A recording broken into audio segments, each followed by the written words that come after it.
Hi everyone. இந்த வீடியோவில் R.K.Narayan எழுதின இன்ஜின் ட்ரபிள் அப்படிங்கிற ஷார்ட் ஸ்டோரியோடைய சம்மரி பார்க்க போகிறோம். அதுக்கு முன்னாடி நம்ம சேனலை சப்ஸ்கிரைப் பண்ணிருங்க, மறக்காமல் பக்கத்தில் இருக்கிற பெல் ஐக்கானை கிளிக் பண்ணுங்கள். அப்போ தான் நான் போடுற நிறைய வீடியோஸோடைய நோட்டிஃபிகேஷன் உங்களுக்கு வரும். ராசிபுரம் கிருஷ்ணசுவாமி ஐயர் நாராயணசுவாமி, இதுதான் இவருடைய ஃபுல் நேம். அதுதான் ஷார்ட்டாக R.K.Narayan அப்படின்னு சொல்கிறாங்க. 10th October 1906 13 May 2001 வரைக்கும் வாழ்ந்த ஃபேமஸ் இந்தியன் ரைட்டர் அப்படின்னு சொல்லலாம். ஃபிக்ஷனல் சவுத் இந்தியன் டவுனான மால்குடி அப்படிங்கிறத செட்டிங்காக வச்சு இவருடைய ஒர்க்ஸ்லாம் இருக்கும். முல்க்ராஜ் ஆனந்த், ராஜா ராவ், இவங்கள மாதிரி இந்தியன் லிட்ரேச்சர், அதாவது இங்கிலீஷில் எழுதுனா இந்தியன் லிட்ரேச்சருக்கு முக்கியமான லீடிங் ரைட்டர்ஸ் அப்படின்னு சொன்னால் R.K.Narayan சொல்லலாம். ஸோ இவருடைய மென்டர் அண்ட் ஃப்ரெண்ட் வந்து கிரஹாம் கிரீன். இவர் எழுதின ஃபேமஸ் ஒர்க்ஸ் எல்லாமே Swami and friends, the bachelor of arts, அப்புறம் இங்கிலீஷ் டீச்சர். அவர் சாகித்ய அகாடமி அவார்ட் வாங்கியிருக்காரு, பத்மபூஷன், அப்புறம் பென்சன் மெடல், இதெல்லாம் வாங்கியிருக்காரு நம்ம R.K.Narayan. சரி வாங்க இந்த இன்ஜின் ட்ரபிள் அப்படிங்கிற இந்த ஷார்ட் ஸ்டோரியை பற்றி பார்த்துடலாம். இந்த ஷார்ட் ஸ்டோரியை 1972 R.K.Narayan எழுதியிருக்காரு. ஸோ இந்த ஷார்ட் ஸ்டோரியோட தீம்ஸ்லாம் பார்த்துட்டிங்க அப்படின்னா practicality, hope, luck, responsibility, authority, determination, resourcefulness, இதெல்லாம் எப்படி இந்த ஷார்ட் ஸ்டோரியில் இருக்குங்கிறத பார்க்க போகிறோம். ஃபர்ஸ்ட் பர்சன் நரேட்டிவில் தான் இந்த ஷார்ட் ஸ்டோரி சொல்லப்பட்டிருக்கு.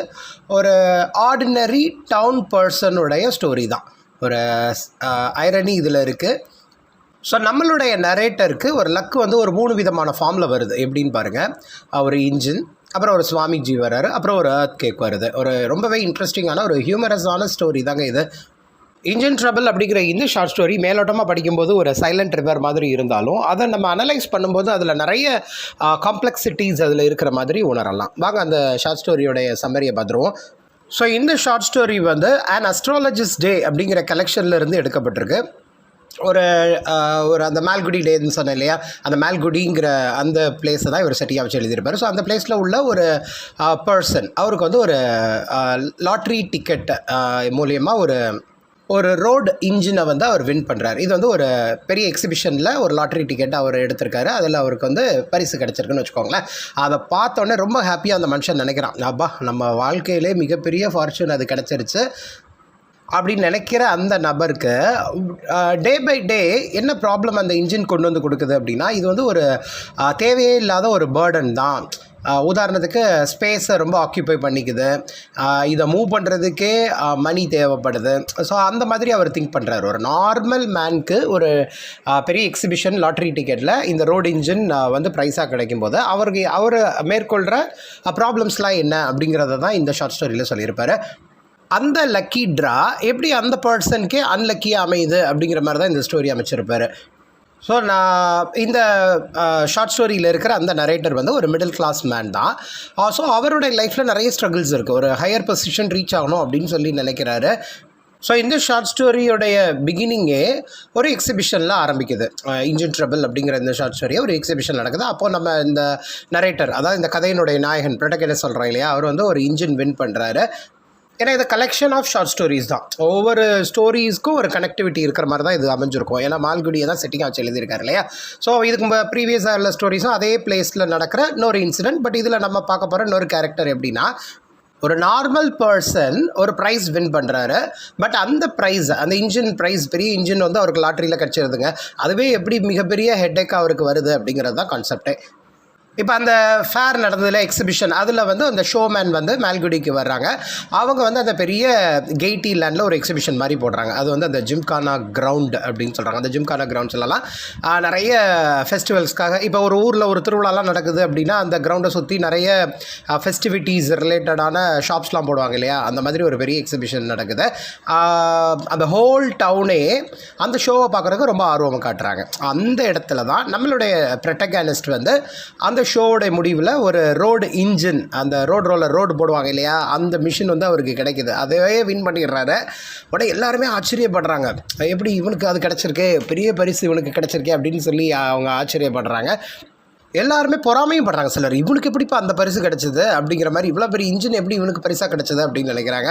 சிலர் வந்து கொஞ்சம் ஆர்வம் காட்டுறாங்க. ஆனால் ரியல் ப்ராப்ளம் எப்போ வருது அப்படின்னா, இந்த ப்ரைஸை எப்படி நான் வீட்டுக்கு தூக்கிட்டு போக முடியும்? ஏன்னா இது வந்து பெரிய இன்ஜின், நான் வந்து மிடில் கிளாஸ் ஃபேமிலி தான். இதுக்கு ஒரு டிரைவர் வைக்கிறோம் அப்படின்னா கூட, அந்த இன்ஜினுக்கு ஒரு டிரைவர் வச்சாலுமே அதுவே ஒரு எக்ஸ்பென்சிவான விஷயம் தானே அப்படிங்கிற மாதிரி நினைக்கிறாங்க. மோரோவர் திங்க் பண்ணுறாரு. என்னென்னா இதை முனிசிபாலிட்டிக்கு கொடுத்துடலாமா? இல்லை அதெல்லாம் ஒரு குட் ஐடியாவாக வராது. ஏன்னா இது வந்து எனக்கு லாட்ரியில் கிடச்சிருக்கு, எனக்கு ஒரு பரிசு மாதிரி கிடச்சிருக்கு அப்படின்னு நினைக்கிறாரு. ஸோ ஃபைனலாக என்ன பண்ணுறாரு அப்படின்னா, அந்த ஜிம்கானா கிரவுண்டு அதிலே நிற்கட்டும் அப்படிங்கிற மாதிரி வச்சுட்டு போகிறாரு. ஏன்னா இதை எடுத்துகிட்டுலாம் வீட்டுக்கு போக முடியாது இல்லையா? சின்ன கிஃப்ட் அப்படின்னா தூக்கிட்டு வீட்டுக்கு கொண்டு போயிடலாம். பெரிய கிஃப்ட் அப்படிங்கும்போது அவர் இதை எடுத்துகிட்டு போக ஒரு ஆள் வேணும், ஒரு டிரைவர் இருந்தால் தான் இந்த இன்ஜினே ஓட்டிகிட்டு போக முடியும். பட் இது வந்து இங்கே இருக்கட்டும் அப்படின்னு சொல்லிட்டு ஃபிக்ஸ் பண்ணிட்டு, அந்த ஜிம்கானா கிரவுண்டில் வந்து அந்த சீசன் முடிகிற வரைக்கும் அங்கேயே இருக்கட்டும் அப்படின்னு சொல்லிட்டு அங்கேயே வச்சிடுறாரு. இப்போ அதுக்கப்புறம் அந்த கிரவுண்டில் வந்து ஒரு கேட்டில் ஷோ போடுற மாதிரி பிளான் பண்ணுறாங்க அந்த டவுன்லே. உடனே அவருக்கு அந்த நம்ம கேரக்டர் இருக்கார் இல்லையா, மெயின் ஹீரோ, அவர்கிட்ட சொல்லிடுறாங்க, இந்த மாதிரி உனக்கு ஒரு 1 டே தான் டைம் கொடுப்போம், அதாவது 24 hours தான், அதுக்குள்ளேயே இந்த இன்ஜினை வந்து நீங்கள் இருந்து தூக்கிட்டு போயிடணும். ஏன்னா இதே கிரவுண்டில் வந்து நாங்கள் ஒரு கேட்டில் ஷோ மாதிரி போட போகிறோம், ஒரு கேட்டெல்லாம் கொண்டு வந்து அடைக்க போகிறோம் அப்படிங்கிற மாதிரி அவங்க சொல்கிறாங்க.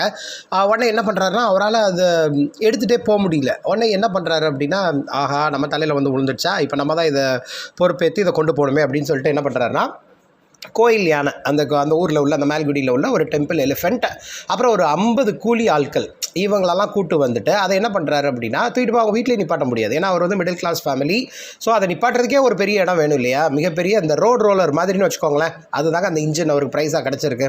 அவர் கிடைக்கும் போது அது நல்லா பெருசாக தான் தெரிஞ்சது, நிறைய விஷயங்கள் நடக்கும் அப்படின்லாம் எக்ஸ்பெக்ட் பண்ணார். பட் அதை வச்சு மெயின்டைன் பண்ணுறதே பெரிய விஷயம்னு இப்போ தோணுது இல்லையா? அது வரை வைக்கிறதுக்கு ஒரு இடம் இல்லை. அதனால தான் அந்த ஜிம்கானா கிளப்லேயே அந்த கிரவுண்ட்லேயே வச்சுருந்தார். பட் இப்போ வந்து அதில் ஒரு ஷோ போடுறதுக்காக, அதை கேட்டில் ஷோக்காக அதை வெக்கேட் பண்ணி ஆகணும் அப்படின்னு சொல்லிட்டு முனிசிபாலிட்டியிலேருந்து வந்து சொல்லிட்டாங்க. அதில் உள்ள பெரிய பெரிய ஆஃபீஸர்ஸ்லாம் வந்து இன்ஃபார்ம் பண்ணதுனால இப்போ வேறு வழி இல்லாமல் அதை வந்து அந்த கோயில் யானை, அப்புறம் ஒரு 50 கூலி பீப்புளை வச்சுட்டு அந்த என்ஜினை வந்து அவருடைய ஃப்ரெண்டான ஜோசப், அவருடைய ஃப்ரெண்டு ஒருத்தர் அவருடைய ஃபீல்டில் வந்து நிப்பாட்டிடலாம் அப்படின்னு சொல்லிட்டு டிசைட் பண்ணுறாரு. இப்போ ஜோசப்னு ஒருத்தர் வரார். அவர் வந்து ஒரு பஸ் டிரைவர் தான், அதாவது ஜாபில் இல்லாத ஒரு டிரைவர். இப்போது அவருடைய ஜாப்லேருந்து அவர் டிஸ்மிஸ் பண்ணப்பட்டவரை அவர் வந்து அந்த இன்ஜினை ஸ்டார்ட் பண்ணுறதுக்கு ஹெல்ப் பண்ணுறதுக்காக இங்கே வர்றாரு. மொத்தம் பெரிய பிரச்சனை தான். எப்படின்னா, அது ப்ரைஸ் கிடைக்காம இருந்திருந்தால் கூட அவர் இவ்வளோ செலவு பண்ணியிருக்க வேண்டிய அவசியம் கிடையாது. இப்போ அந்த எலிஃபெண்ட்டு, அப்புறம் 50 கூலி, அப்புறம் ஜோசப்பு, அவர் ஃப்ரெண்டுகிட்ட வேறு கேட்டிருக்காரு இல்லையா, அந்த ஃபீல்டில் நான் நிப்பாட்டிக்கிறேன், பக்கத்தில் உள்ள ஃபீல்டில் வந்து என்னுடைய இந்த இன்ஜினை நிப்பாட்டிக்கிறேன் அப்படின்லாம் கேட்டு வச்சுருக்காரு. ஸோ மொத்தம் இது பெரிய ஹெட்டேக்காக இவருக்கு வந்து மாட்டிக்குது. இதுவுமே ஒரு தேவையில்லாத செலவு தான் அவருக்கு.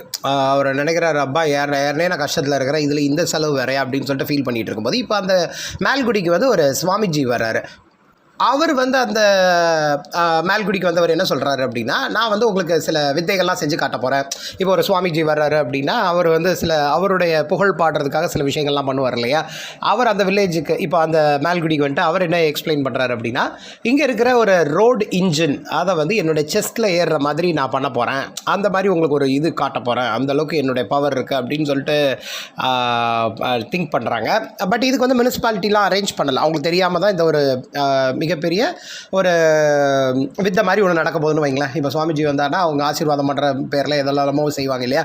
அதே மாதிரி இந்த மால்குடிக்கு ஒருத்தர் வந்துட்டு இந்த மாதிரி என்னுடைய இங்கே இருக்கிற ஒரு ரோடு இன்ஜின் வந்து என்னோடய செஸ்ட் என் மேலே அப்படி ஏறப்போகுது அப்படின்னு சொல்ல போகிறதுனே, நம்ம அந்த இன்ஜினுடைய கேர்டேக்கர், அதாவது நம்ம ஹீரோ இருக்கார் இல்லையா, அவர் வந்துட்டு அப்பாட ஒரு வழியாக இந்த இதுக்கு நம்ம இது ஹெல்ப்ஃபுல்லாக இருக்க போகுது, அதனாலே நம்ம கொஞ்சம் ஹாப்பியாக இருக்கலாம். ஏன்னா இதனால் எந்த ப்ரோஜனம் இல்லாமல் தான் இருந்தது இல்லையா? இப்போ வந்து இதை வந்து சுவாமிஜி கேட்டிருக்காரு. அவருடைய ஃபீட்ஸ், அவருடைய மிகப்பெரிய ஒரு கரேஜியஸ் ஆக்டிவிட்டிக்காக கேட்டிருக்காங்க அப்படின்னு சொல்லவும், அதை கொடுக்கலாம் அப்படின்னு சொல்லிட்டு டிசைட் பண்ணுறாரு நம்ம ஹீரோ, இந்த கதையோடைய ஹீரோ. ஆனால் அதுலேயும் ஒரு ட்விஸ்ட் வந்துடுது. என்ன அப்படின்னா, அங்கே ஒரு போலீஸ் இன்ஸ்பெக்டர் வந்துட்டு இல்லை இந்த மாதிரிலாம் பண்ணக்கூடாது, சுவாமிஜி அப்படின்னா இந்த பொட்டாசியம் சைனைடு அந்த மாதிரி விஷயங்கள் தான் அவர் பண்ணணுமே தவிர, இந்த மாதிரி ரயில் இன்ஜின்லாம் அவர் மேலே ஏறுறது எப்படிப்பா பாசிபிள் ஆகும், அந்த மாதிரிலாம் பண்ணவே கூடாது, அந்த மாதிரி ஒரு ரூலே கிடையாது, ஒரு லா கிடையாது, அந்த மாதிரி பண்ணுறதுக்கு நாங்கள் அனுமதிக்கவும் மாட்டோம் அப்படின்னு சொல்லிடுறாங்க. இது அகெயின் அந்த நம்ம ப்ரொட்டகனிஸ்ட்க்கு வந்து பெரிய ஷாக்கிங்காக போய் முடிஞ்சிருது. அடப்பாவி, இதையும் எங்களை பண்ண விடலையா, இதுலையாவது இந்த இன்ஜினுடைய ரோல் இருக்கும்னு நான் நினச்சேன், பட் இதில் இல்லாமல் போயிடுச்சு அப்படின்னு நினைக்கிறாரு. ஏன்னா அந்த ஆர்டர் இந்த மெஜிஸ்ட்ரேட் என்ன மாதிரி ஆர்டர் கொடுத்துருப்பாரு அந்த போலீஸ்கிட்ட அப்படின்னா, நீ இப்படிலாம் பண்ணி காட்டுன்னு நினைக்கிறேன் இல்லையா, அதை வந்து இங்கே பண்ணி காட்டு, இந்த ஜுரி சாரி இந்த இடத்துல பண்ணி காட்டுங்க அப்படின்னு சொன்னோன்னே அவர் கோவம் வந்துடும். ஆஹா நோ நான் வந்து எல்லார் மக்கள் முன்னாடி தான் பண்ணணும்னு நினச்சேன், ஆனால் நீங்கள் வந்து இதை இப்படிலாம் பண்ண நினைக்கிறீங்களே, இது வந்து நான் கோவமாக இந்த இடத்த விட்டு கிளம்புறேன் அப்படின்னு சொல்லிட்டு கோவமாக போயிடுறாரு. ஸோ இன்னொரு அப்படியே கண்டினியூ ஆகிட்டு இருக்குது. அவனுக்கு வந்து ஒரு ரிலீஃபே இல்லாமல் போயிடுது இல்லையா அந்த இன்ஜினால். இப்போ வந்து ஒரு நாள் ஒரு எர்த்குவேக் வருது, எதிர்பாராத விதமாக ஒரு எர்த்குவேக். அந்த எர்த்குவேக் தான் நம்மளுடைய ஹீரோ வந்து இந்த இன்ஜின்லேருந்து, அதாவது இன்ஜின் வந்து ரொம்ப ட்ரபிள் கொடுக்குது இல்லையா, அது வந்து ஒரு மிஷின் தான், அதனாலேயே இவருக்கு நிறைய ட்ரபிள்ஸ் வருது இல்லையா, அந்த ட்ரபிள்ஸ்லேருந்து ரெஸ்கியூ பண்ணதே அந்த நேச்சர் மூலயமா க்ரியேட் ஆன அந்த எர்த்குவேக் தான். எப்படின்னு பாருங்கள், ஒரு எர்த்குவேக் வந்ததுனால அந்த இன்ஜின், அதை நிப்பாட்டி இருந்தால் அந்த இன்ஜின் வந்து அப்படியே மூவ் ஆகி ஒரு ஒரு கிணறு இருக்கு இல்லையா, அதில் போய் மோதி ஒரு கார்க் வச்சு எப்படி அடைச்சா எப்படி இருக்குமோ அது மாதிரி ஃபிட் ஆகிடுது, அதில் போய் அந்த இன்ஜின் வந்து மாட்டிக்குது.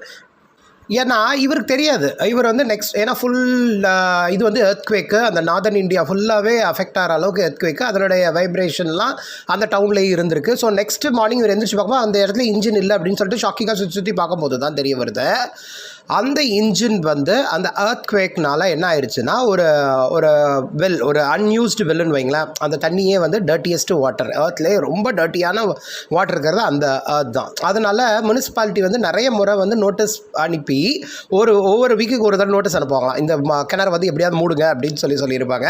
பட் இவரால், அந்த ஹவுஸ் ஓனர் இருக்கார் இல்லையா, அவரால் அதை செலவு பண்ணி அதெல்லாம் அடைக்க முடியல அப்படிங்கிற மாதிரி திங்கிங்கில் அவர் இருந்திருக்காரு.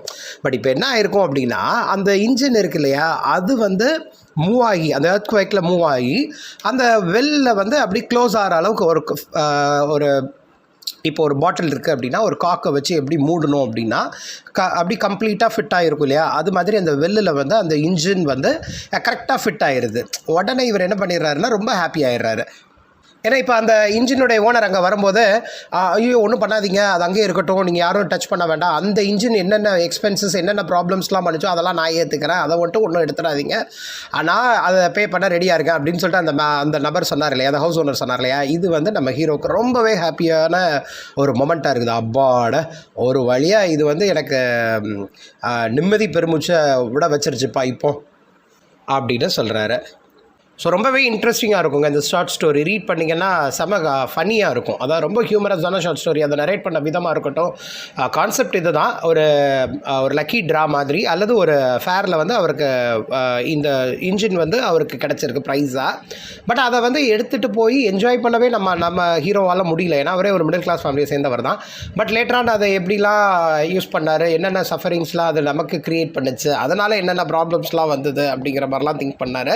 அப்புறம் ஒரு நேச்சர் கிரியேட் பண்ண அந்த எர்த்குவேக் தான் அதுக்கு ஒரு சொல்யூஷன் கொடுத்த மாதிரி இந்த ஷார்ட் ஸ்டோரியை R.K. நாராயண் கம்ப்ளீட் பண்ணியிருப்பார். ஏன்னா நம்ம ஹீரோவே அந்த இன்ஜின்லேருந்து விடுபடுறதுக்காக நிறைய முறை ட்ரை பண்ணியிருப்பார், வேறு அட்டம்ப்ட்லாம் எடுத்து பார்த்துருப்பார். பட் எல்லாமே ஃபெயிலியர் ஆச்சு. பட் நேச்சருக்கு மிஞ்சினது எதுவுமே கிடையாதுப்பா அப்படிங்கிற மாதிரி நம்ம ஷார்ட் ஸ்டோரியை முடிச்சிருப்பார் R.K. நாராயண். இதுதான் இன்ஜின் ட்ரபிள் அப்படிங்கிற இந்த ஷார்ட் ஸ்டோரியோடைய சம்மரி. ஸோ இந்த மாதிரி இங்கிலீஷ் லிட்ரேச்சர் ரிலேட்டட் வீடியோஸ் நிறைய பார்க்குறதுக்கு நம்ம சேனலை சப்ஸ்கிரைப் பண்ணிடுங்க.